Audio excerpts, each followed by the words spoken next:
So, ayun na. Catherine Belaro from Batch po. So, yung topic po natin today ay sniper o shotgun. Limited atonement.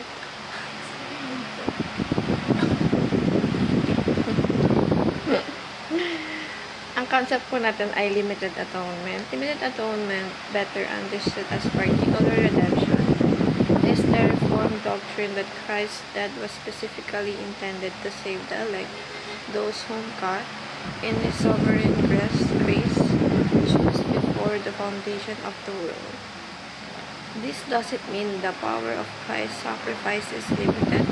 It is infinitely sufficient, but that its saving effect is intentionally applied to a particular people.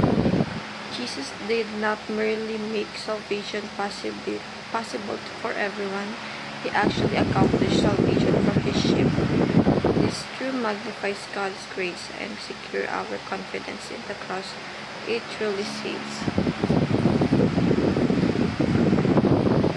So, dito po, pinaintindi po sa atin ni Pastor Russell na sinalba tayo ng Panginoon Diyos.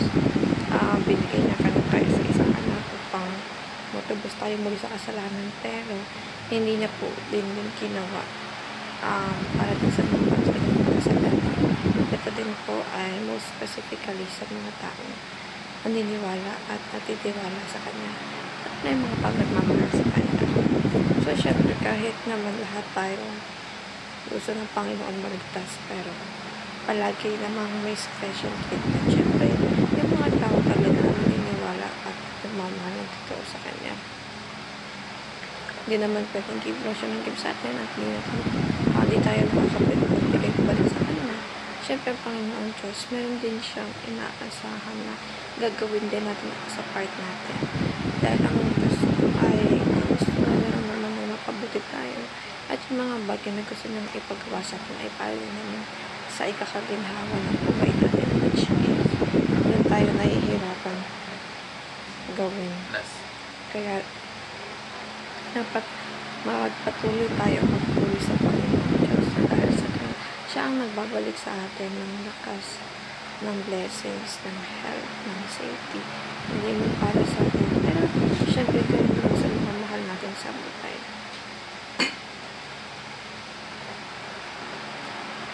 Teachings here are the God chose to love you unconditionally even before you were born. Jesus died specifically for you to save 2,000 years ago. And the Spirit that converted you and saved you to accomplish what God had already planned. So talagang pinili tayo ng Panginoon. Kasi hindi man natin siya pinili, pero pinili niya tayo. So, di ba, that makes sense, no? Talagang ang Panginoon Diyos, siya yung talagang go through sa atin o talagang pinili tayo na mahalin din natin siya papalik kasi mahal na tayo. And applications here are 8. Appreciate your salvation, which is based purely on grace. Acknowledge that we did nothing to cause God to love us.